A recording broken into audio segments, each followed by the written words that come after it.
కుదరని స్త్రీలు అన్ని 9 days కుదరకపోతే ఏదైనా ఒకటి స్త్రీలకి పాపం అనేక సమస్యలు కరెక్టే. అప్పుడు ఆఖరి 3 రోజులు చేయొచ్చు.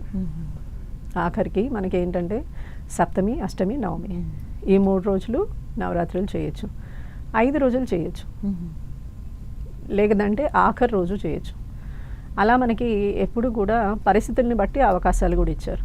మొత్తము కుదరలేదు దండంతో సరి స్టార్ట్ చేశారు స్త్రీలు, తర్వాత దాన్ని పురుషులు కంటిన్యూ చేయొచ్చా? ఇది స్త్రీలకు సంబంధించిన వ్రతం పూర్తిగా.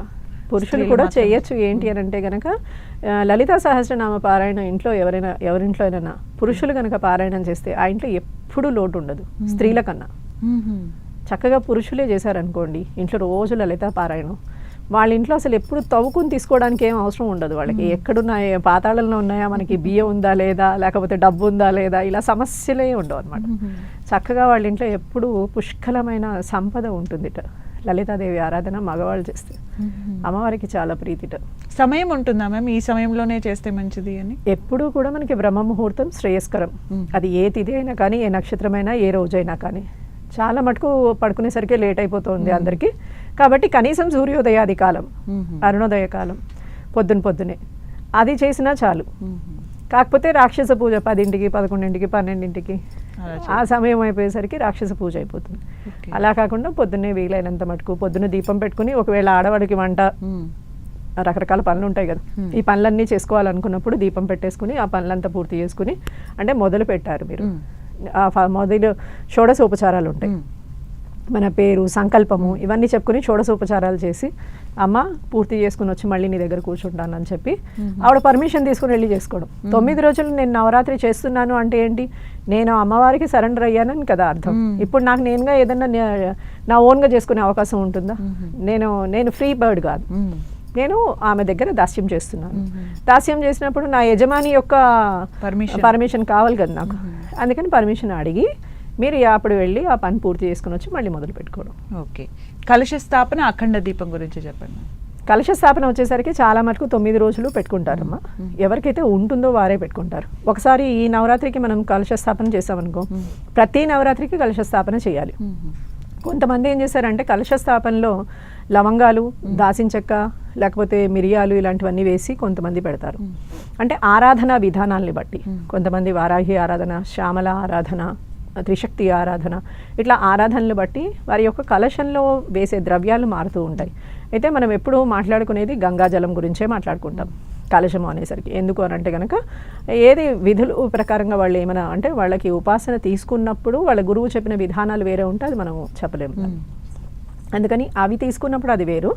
విడిగా అయితే మాత్రం కలశ స్థాపన చేసుకున్నప్పుడు గంగాది సర్వ తీర్థాలని ఆహ్వానం చేసి దాంట్లో నీరు, పసుపు, కుంకుమ, గంధము, పంచపల్లవాలు ఇవన్నీ వేసి ఒక పుష్పాన్ని వేసి ఆ నీటిపైన చక్కటి కొబ్బరి బొండాన్ని పెట్టి దానికి చక్కటి జాకెట్ బట్ట, ఎర్రటిది లేకపోతే పసుపు రంగుది జాకెట్ బట్ట పెట్టి ఒక అష్టదళ పద్మం వేసి ఒక పీట పైన దాని మీద బియ్యం పోసి ఓ జాకెట్ బట్ట పరిచి దానిపైన బియ్యం పోసి దానిపైన కలశ స్థాపన చేసి అమ్మవారిని ఆహ్వానం చేసుకుంటాం.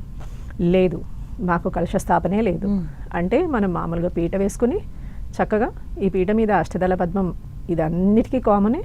తర్వాత మళ్ళీ మనం దాని మీద వేసే జాకెట్ బట్ట ఇదే, మళ్ళీ ఇవలాంటివే రంగులు ఉంటాయి. ఈ ఎరుపు కానీ, పసుపు కానీ, ఆకుపచ్చ కానీ రంగులు ఉంటాయి. వీటిల్లో ఏదో ఒకటి వేసుకోవడం. మనకి ఒక్కొక్క దానికి ఒక్కొక్కటి ప్రతీక, ఒక్కొక్క రంగు.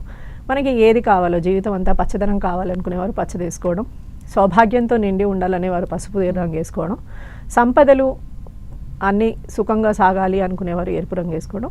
ఇలాగా దాని జాకెట్ బట్టలు బట్టి వేసుకోవచ్చు అనమాట, మన ఆలోచన బట్టి. అలా పెట్టేసుకుని పటం పెట్టుకుని, పటం లేకపోతే మా దగ్గర వెండి విగ్రహం ఉంది, బంగారు విగ్రహం ఉంది, పంచలోహ విగ్రహం ఉంది అంటే కనుక ఆ లలితా పరమేశ్వరిని అట్లా ఆహ్వానం చేసుకుని అమ్మవారికి ఒక సింహాసనాన్ని ఏర్పాటు చేయడం. ఎప్పుడు అమ్మవారికి సింహాసనం ప్రీతి. అమ్మవారు సింహాసనస్థ, ఆవిడకి ఎప్పుడు సింహాసనం మీదే ఉంటుంది. అందుకని ఒక సింహాసనాన్ని ఏర్పాటు చేసి చక్కగా అమ్మవారిని దాని మీద వేంచేపు చేసుకుని ఆహ్వానం చేసి ఆరాధన చేయడం. మొదటి రోజు మనం సంకల్పం చెప్పుకుని ఆహ్వానం చేసిన తర్వాత 9 రోజులు మనకి సంకల్పాలు ఉండవు. ఒకసారి చెప్పేసాం కాబట్టి వ్రతం పూర్తి అయిన తర్వాతని మళ్ళీ మీకు సంకల్పన మళ్ళీ చెప్పుకుని మనం ఉద్వాసన చెప్తాం. అంతవరకు మళ్ళీ సంకల్పం ఉండదు. అంతవరకు షోడశోపచారాలే ఉంటాయి. ఆ మొదటి గట్ట అయిపోతుంది అనమాట. కలశ స్థాపన అయిపోతుంది, మనకి అమ్మవారిని ఆహ్వానం చేసుకునేది అయిపోయింది, తర్వాత మనం అమ్మవారిని వేంచేపు చేసుకునేది అయిపోయింది, అది ఉండదు. మళ్ళీ మనం సంకల్పం చెప్పుకుంది కూడా అయిపోయింది, అది ఉండదు. ప్రతిరోజు తెలియక ఏం చేస్తూ ఉంటారంటే సంకల్పం ప్రతిరోజు చెప్తూ ఉంటారు. అయితే అక్కడ దీపారాధన పెట్టినప్పుడు 9 రోజులు దీపం వెలుగుతూ ఉండాలి. ఈ దీపం మధ్యలో ఆరిపోతే అరిష్టానికి సంకేతం. 9 రోజులు ఒక దీక్షగా పెట్టిన దీపాలు ఎప్పుడైనా ఆరిపోతే ఆ కాలంలో మీకు ఏదో ఒకటి రాబోతుంది, ఒక అరిష్టం రాబోతుంది. అందుకని అమ్మో మాకు భయం వేస్తుంది, మేము రాత్రిపూట చూడలేకపోతే ఆ దీపం ఏమన్నా అయితే నిత్య దీపారాధన ఉత్తమం. మీరు ఏ సమయమో అనుకోలేదు కాబట్టి నిత్య దీపారాధన చేసుకుని చక్కగా అమ్మవారిని ఆరాధన చేసుకున్నా మీకు అదే ఫలితం వస్తుంది. అఖండ దీపారాధన చేసినా అదే ఫలితం వస్తుంది. అయితే అఖండ దీపారాధనలో మీరు నిత్యం భయపడుతూ ఉంటారు. కొంతమంది ఏమో అమ్మవారే చూసుకుంటుందిలే అని వదిలేస్తారు. ఇద్దరికి భార్య ఉంటుంది. అందుకని దీనికన్నా నిత్య దీపారాధన చేసుకున్నా వీరికి విశేషమైన ఫలితం ఉంటుంది. అలాగే మనకి షోడశ ఉపచారాల్లో ధూపము, దీపము, నైవేద్యం అన్నీ ప్రతిరోజు వస్తాయమ్మా.